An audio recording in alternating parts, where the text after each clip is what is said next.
Bismillahirrahmanirrahim. Assalamualaikum warahmatullahi ta'ala wabarakatuh. Alhamdulillahi rabbil alamin. Wa sallallahu ala sayyidina Muhammadin wa ala alihi wa sahbihi wasallam. Amma ba'du. Acara Rakyat Bersuara menyisakan banyak cerita, karena sekarang isunya sudah berpindah dari ijazah palsu ke wush. Dan beberapa orang baru hadir ya, setelah sekian lama kita itu mendengar Dr. Tifa, Roy Suryo, kemudian Rismon di acara ini rame begitu ya. Sekarang juga nggak kalah seru begitu, dan kita bisa meng-highlight beberapa perbincangan yang terjadi begitu di antara mereka. Dan yang mau kita highlight saat ini adalah perkataannya Boni Hargens. Ini menarik karena pada akhirnya ya, selama dia itu membela Jokowi, sekali lagi saya sering mengulang-ulang kata-kata ini, selama dia itu membela Jokowi, maka substansi permasalahan tidak pernah disentuh. Yang mana ini menjadi presiden yang buruk bagi bangsa kita di dalam berdemokrasi lah, kita katakan begitu ya. Karena yang kita bahas di sini memang bukan kasus hukum yang sudah masuk ke dalam ranah hukum, tidak seperti kasus ijazah. Kalau kasus ijazah itu sudah masuk, ada laporannya dan lain sebagainya. Tapi ini kan baru sekedar wacana, ini baru sekedar tema begitu yang diperbincangkan. Nah, jadi dalam hal ini kita tidak bisa mengatakan bahwa ini adalah perbincangan kasus hukum, tidak, tetapi ini adalah perbincangan demokrasi yang mana Pak Jokowi menjadi sorotan karena disebut oleh orang-orang yang terlibat ya, atau yang setidaknya mengetahui secara pasti ya, POV begitu, point of view yang first person saat itu, mengatakan bahwa ini adalah keinginannya Jokowi, keinginannya sang raja, meskipun orang-orang sudah mengatakan ini tidak visible dan lain sebagainya. Akan tetapi Jokowi masih tetap menginginkan, dan sekarang dipermasalahkan, dan tetap saja yang namanya termul, mereka itu membela Jokowi habis-habisan. Nah, ini yang saya sayangkan di dalam iklim berdemokrasi di Indonesia, yang keluar dari termul itu sampai sekarang begitu, siapapun mereka termasuk di dalamnya Boni Hargens, tatkala membela Jokowi, substansi masalahnya tidak dibahas. Ini buruk. Bagi apa? Bukan bagi hukum ya, karena hukumnya belum. Bagi iklim demokrasi yang ada di Indonesia, nggak bikin orang pinter begitu pada akhirnya. Tidak membuat orang berpikir, tidak membuat orang belajar. Yang ada itu hanyalah pembelaan dan pembelaan. Akhirnya hanya diikuti dengan apa? Dengan omong kosong. Ini kita akan lihat ya apa yang dikatakan oleh Boni Hargens, dan dia jadi bintang nih di termul pada saat acara ini. Pertama ya, kita melihat media kita hari ini luar biasa. Suara kebebasan begitu lantang dan semuanya boleh bicara. Abang saya Didu, ada lagi yang lain seperti Roy Suryo ya? Suryo, sama aja, orang Jawa kan Suryo sama aja. Roy dan enaknya aja ganti nama orang. Bono Hargens. Ini Mas Bono ya. Ya Boni sama aja lah. Ini betul kalau media sekarang ini memiliki iklim demokrasi yang bagus, yang mana catatan ya, ini tidak didapati di zamannya Pak Jokowi. Catatan itu, iklim demokrasi di zamannya Pak Prabowo ini sekarang lebih kondusif, lebih bagus. Seterusnya boleh bicara, artinya bahwa di era pemerintahan Pak Prabowo, Wakil Presiden Gibran, kebebasan sipil itu betul-betul dijamin. Sepakat? Kita ya, tepuk tangan dulu. Ya, kita tepuk tangan. Yang kedua, sepakat itu. Gibran kok dibawa-bawa? Ya nggak apa-apa, itu kan satu paket. Alah, kemarin itu ya Pak Wapres Ma'ruf Amin itu kita lihat nggak secentil Gibran gitu ya. Pak Ma'ruf Amin itu jadi wakil presiden, dia aja. Terus ada dulu itu siapa, Pak Budiono ya.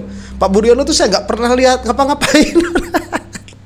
Bukan karena memang mereka itu tidak ada peran, bukan, tetapi memang mereka itu paham betul perannya wakil presiden itu apa. Makanya mereka itu tidak mencari panggung politik sedari awal begitu supaya menjadi presiden di era berikutnya, nggak ada. Ini malah jadi tidak kondusif pemerintahan kalau kayak Gibran ini. Tapi nggak apa-apa lah Gibran dibawa-bawa. Nanti kita akan bahas sendiri itu ya. Kelirunya, di mana kelirunya?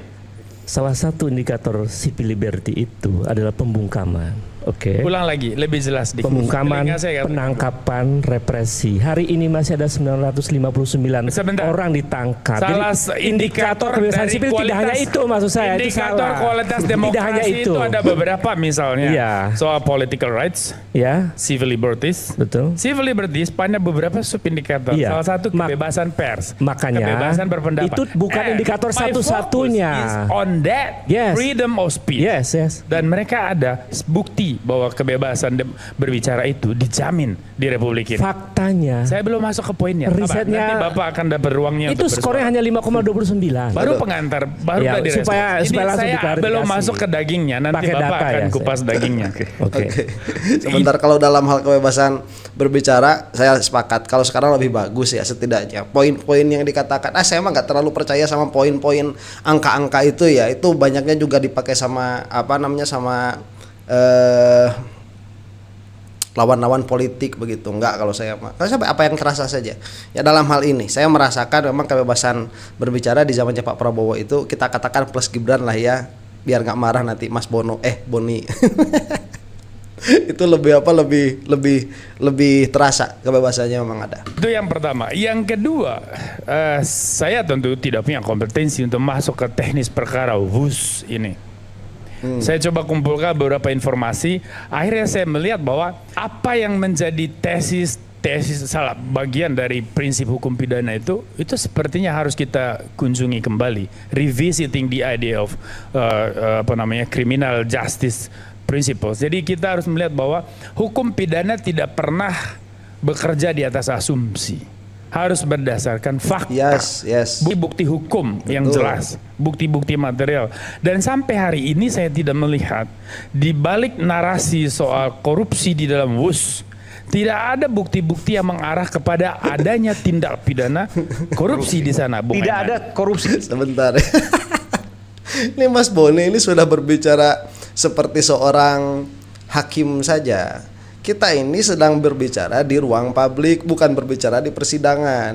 Makanya nanti ya ada mantan penyidik KPK mengatakan di sini sudah ada setidaknya indikasi adanya kriminal begitu. Kita tidak mengatakan bukti dulu, kita mau masuk ke dalam awal penyidikan. Di situ kita ingin ada pihak instansi pemerintah atau stakeholder yang berwenang di dalam penegakan hukum supaya menyelidiki apa yang diputuskan oleh Jokowi mengenai kereta WUS ini, karena indikasi ke sana ada. Begitu, indikasinya ada, bukan bukti korupsinya, bukti kriminalnya. Itu perbincangan persidangan, Pak Boni, bukan perbincangan di public sphere.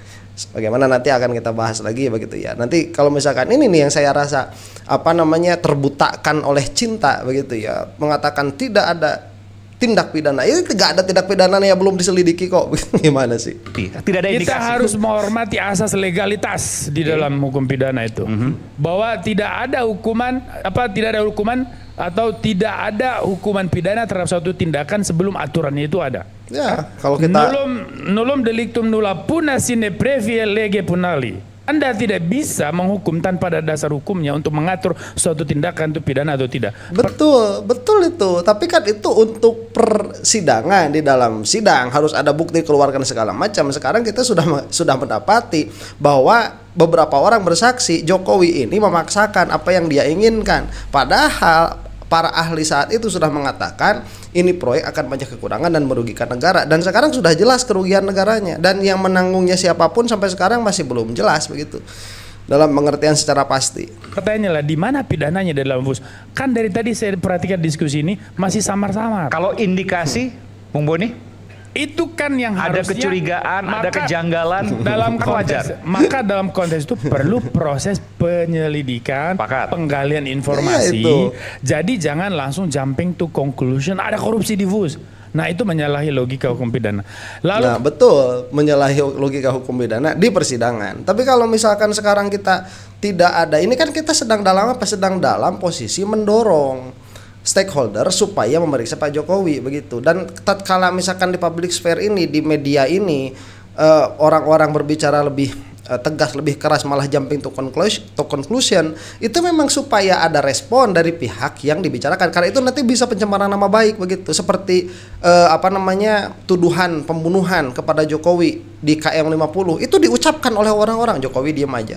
Karena memang dia pun nggak mau begitu, kalau itu dilaporkan dia harus membuka datanya harus dibuka semua dan lain sebagainya. Ini pancingan begitu. Ini fungsinya media tuh di situ, Pak Boni, Bono apa Boni, Bona. Kemudian kita bicara soal asas kulpabilitas dalam pidana. Saya pengamat politik, doktor saya di bidang politik. Tapi saya sedang sekolah hukum, Pak. Saya sedang pasca sarjana hukum, jadi mulai gaya-gayaan bicara hukum nih, Mas Aiman. Asas kulpabilitas bahwa yang dihukum itu hanya yang bersalah. Siapa yang bersalah di sini? Siapa yang harus kita hukum? Kenapa harus ditarik-tarik jauh sampai nama Presiden Jokowi misalnya disebut-sebut atau yang lain-lain? Artinya bahwa dari aspek substansi perkara pidananya belum jelas, lalu kita sudah mulai bicara soal penghakiman. Nah ini pantesan baru sekolah hukum langsung dibawa seolah-olah ini adalah logika persidangan. Tidak, ini bukan logika persidangan. Ini logikanya logika media, apalagi sekarang media sosial. Atau kita mau misalkan pakai logikanya logika apa? Logika dialektika politik. Di situ permasalahannya. Kalau misalkan kita mengatakan kita tidak boleh menghukum, ya kamu bukan hakim kok begitu. Kita juga bukan hakim lah, kita juga tidak mengatakan Pak Jokowi bersalah. Kita mau ini diusut karena apa? Karena dugaannya ada. Nah yang kedua, Aiman, yang agak berbahaya di kita itu adalah upaya politisasi terhadap isu-isu apa saja, termasuk isu hukum dan kebijakan-kebijakan politik itu kemudian juga bisa dipreteli dengan intrik-intrik politik tertentu. Nah maka yang harus kita waspada itu adalah trial by the press. Saya menghormati dan bangga dengan acara Rakyat Bersuaranya Aiman ini, iNews ini. Tetapi kita harus bijaksana untuk menyikapi apakah kita sudah melakukan pengadilan oleh media terhadap satu isu atau terhadap satu orang atau sekelompok orang. Kita harus bijaksana di situ. Nah, nah ini sekarang baru kita masuk ke dalam ranah demokrasi kita, trial by the press, apakah ada atau tidak? Ini kita saksikan dulu ya. Kita tidak bisa trial by the press, itu kan sangat keji. Kita harus menghormati bahwa sebagai Rekstad negara hukum kita harus kembalikan semua kepada karena masuk ke komunikasi dan trial by the press. Saya harus jelaskan juga yang namanya trial by the press itu adalah satu arah, komunikasi satu arah yang kemudian menyimpulkan. Saya setuju. Sementara di dalam Rakyat Bersuara selalu menampilkan dua sisi yang berbeda dan diametral. Oke, betul itu. Nah nanti begini ya, Bung Aiman ini dia saya lihat ya tidak disukai oleh kedua belah pihak begitu. Jadi baik pihak yang mengkritiki Pak Jokowi ini tidak terlalu juga suka kepada Bung Aiman ini, dan orang yang mendukung Jokowi juga tidak suka kepada Aiman ini. Ini adalah fakta begitu ya. Yang ada di dalam minimalnya komentar-komentar yang ada di dalam komentar saya. Tetapi ini menunjukkan apa? Menunjukkan bahwa yang bersangkutan ini dia cukup kritis kepada dua belah pihak begitu. Ya kalau misalkan kamu itu disukai oleh semua pihak, ya mau jadi apa? Mau jadi apa?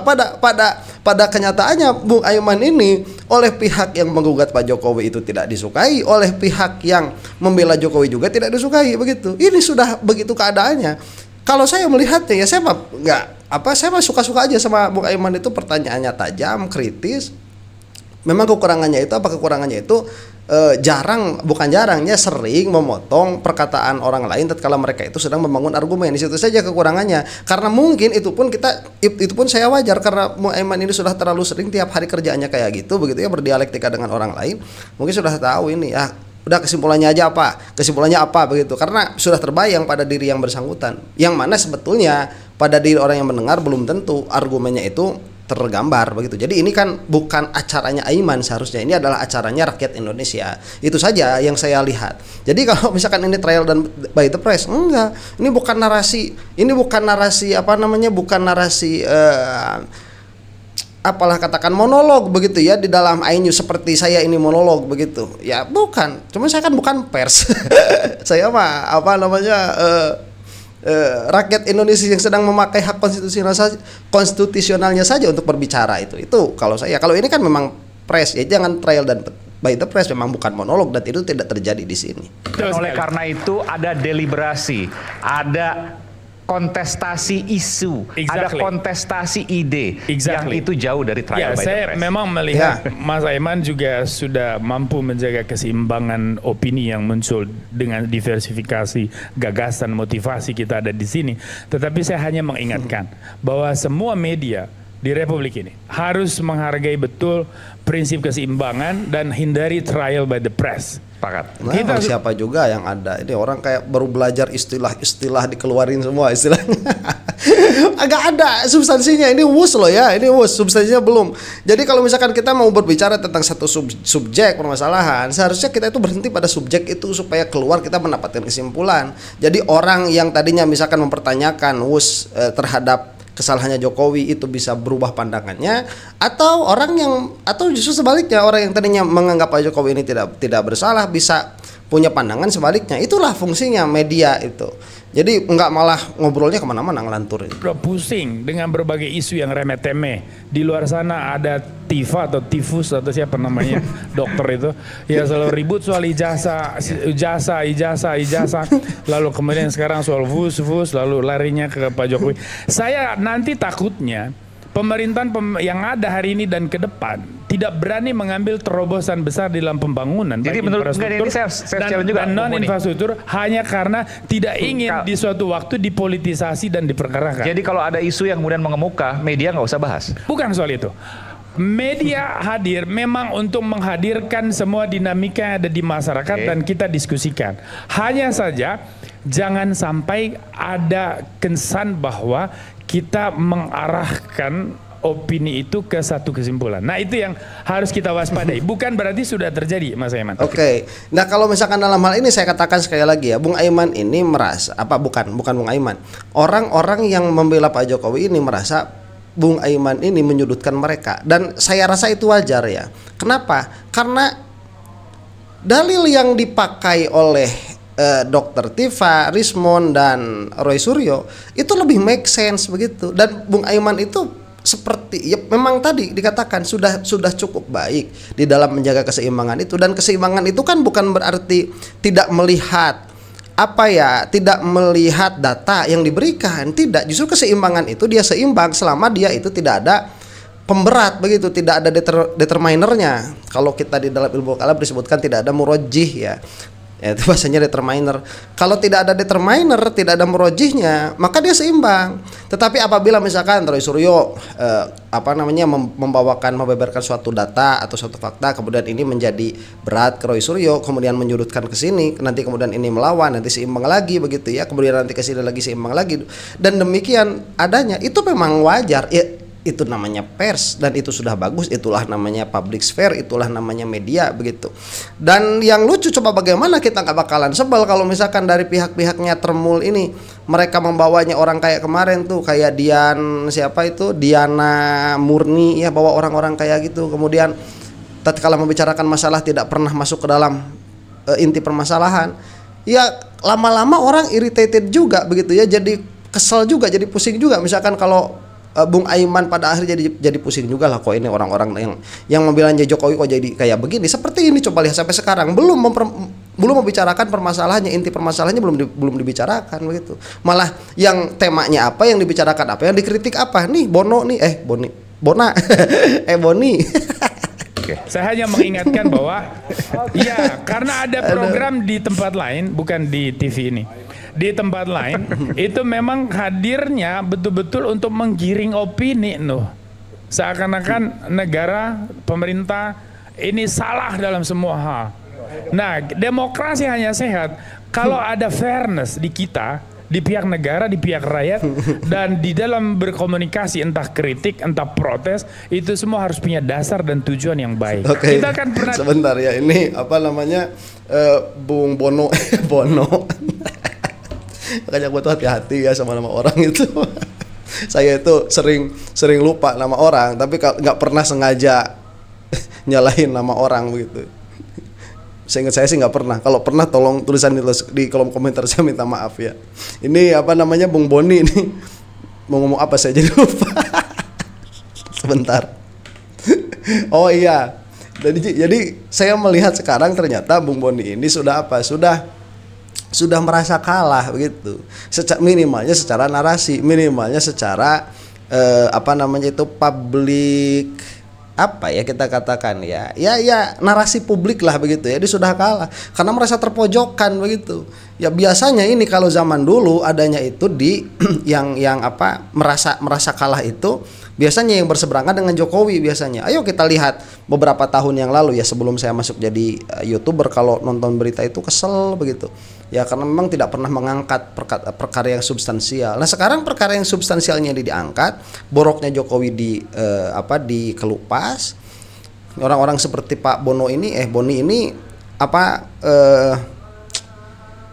kebakaran jenggot begitu, sehingga yang dipermasalahkan itu wush, kemudian berbicaranya tentang keadilan media begitu ya, mengalihkan isu. Nah, demokrasi hanya sehat kalau ada fairness di kita, di pihak negara, di pihak rakyat, dan di dalam berkomunikasi, entah kritik, entah protes, itu semua harus punya dasar dan tujuan yang baik. Kita kan pernah diskusi di sini juga beberapa tema ya, Mas Aiman.